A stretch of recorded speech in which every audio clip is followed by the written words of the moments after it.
There are some things in life that don't need to be seen to be sensed. A subtle perfume in the air. A familiar aroma that brings peace, or a scent that whispers, "Something holy passed this way." That's what goodness is meant to be. When we live in obedience to God, not just through big gestures but in everyday faithfulness, we carry with us the fragrance of heaven. This is not about perfection. It's about presence.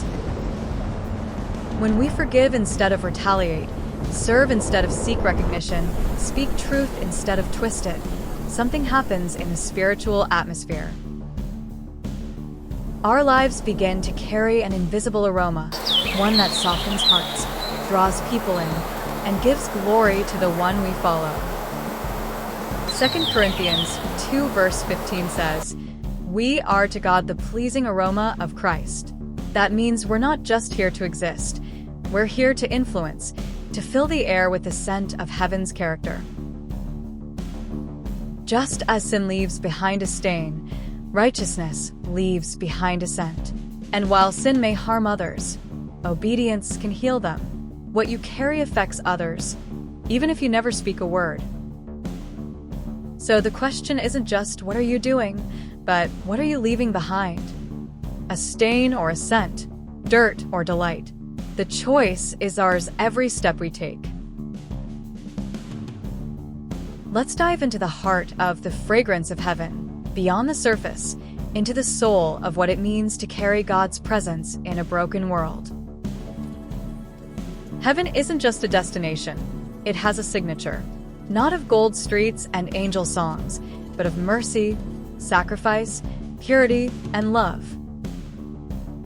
And when we align ourselves with the heart of Christ, we begin to release that essence into the world.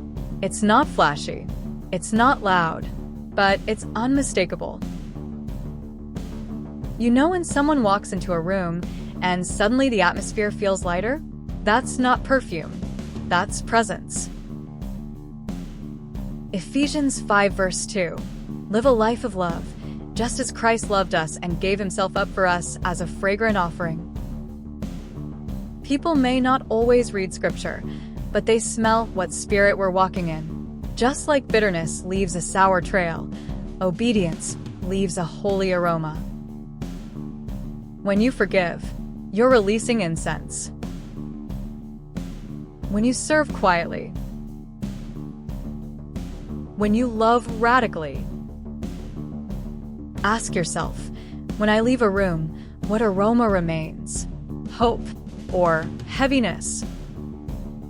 People bring a presence with them, a spiritual scent that changes the atmosphere even before they speak. Some walk in with humility, and suddenly the tension lifts. Others enter with pride or criticism clinging to them like smoke, and suddenly the meeting feels heavier. Their energy, their history, even their unspoken intentions, you can feel it. That's the invisible scent they carry. I worked at a place where we had frequent meetings about current projects. When you looked at the list of people invited, you could tell how the meeting would go based on the fragrance of the person. Have you ever looked at a meeting invite and known exactly how the room would feel based on who was coming? Some carried wisdom, others wore stress, and a few entered with grace, so rich you could breathe easier when they arrived. That's the unseen fragrance we're talking about. That's spiritual aroma. You don't need a title to carry it. You need a life surrendered to God. Legacy in its rawest form. Not trophies, not bank accounts, not plaques on the wall, but the invisible residue your life leaves behind in other people's souls. Legacy is the fragrance that lingers long after the moment has passed. It's how people remember you and how they feel because of you. Not what you did to them, but what you awakened in them. That meeting room example I shared? That's legacy at work in real time. Some people enter and calm the storm. Others stir it up. And when they're gone, something remains, their character, their choices, their spirit. It brings to mind Proverbs 10 verse 7. "The memory of the righteous is a blessing, but the name of the wicked will rot." One leaves fragrance. the other a stench. What you carry every day becomes the scent of your legacy. The question we all have to answer is this: when I'm no longer in the room, what remains of me? When people say your name in years to come, they won't just remember what you did. They'll remember how you made them feel. Peaceful or anxious, loved or dismissed, uplifted or unseen. That's your fragrance. That's your legacy. You don't need a stage or a spotlight to leave a mark. You just need a surrendered life, one that walks so closely with Jesus that his scent rubs off on you. You'll carry heaven into every boardroom, kitchen table, or chance encounter. And people may not always be able to explain it, but they'll breathe deeper because you were there. Legacy isn't just what you leave behind, it's what you leave behind in them. So go be the kind of person who shifts the air when you enter. Go diffuse grace. Go scent the room with peace. Let your obedience rise like incense.